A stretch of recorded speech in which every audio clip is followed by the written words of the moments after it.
sinabi ni DOJ Secretary na Ombudsman Bing Remulla. Salamat ako sa iyo, sir. Salamat at nabigyan mo ko ng advance info na meron akong warrant.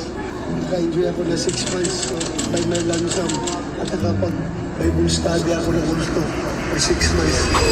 Sana all.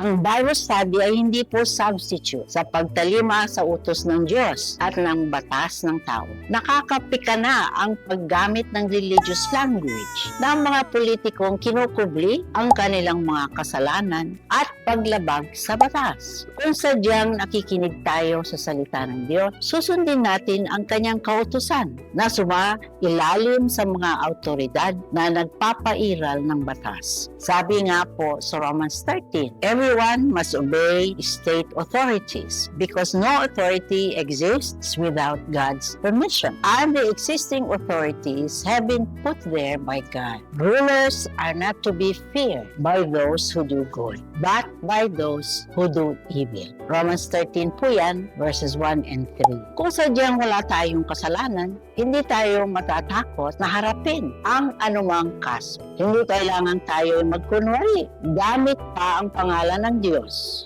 Matindi ang parusa ng Diyos sa maling paggamit ng kanyang pangalan. Sabi nga, do not use my name for evil purposes, for I, the Lord, will punish anyone who misuses my name. Ito po ang ibig sabihin ng taking the name of the Lord in vain. Makikita po natin yan sa Exodus 20, verse 7.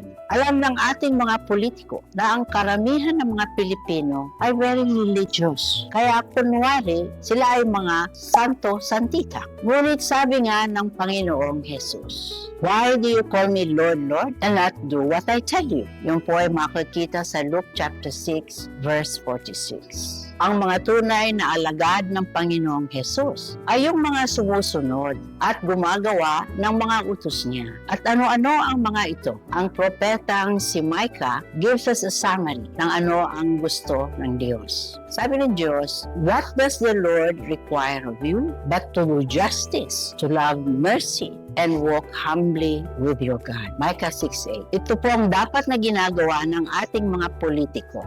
To do justice, to follow justice and justice alone. Sabi nga ni Moises. And to love mercy. Hindi po yung kumikitil ng mga buhay ng mga Pilipino, kagaya po ng EJK. At kailangan po to walk humbly. Hindi po yung tayo ay nagmamataas dahil tayo ay nasa kapangyarihan. Ito po ang salita ng Diyos para sa ating mga leader, para rin sa lahat sa atin. Ito po ang inyong lingkod, si Doc Melba. Hindi pula, berde, dilaw o pink. Tayo ay kulay Pinoy.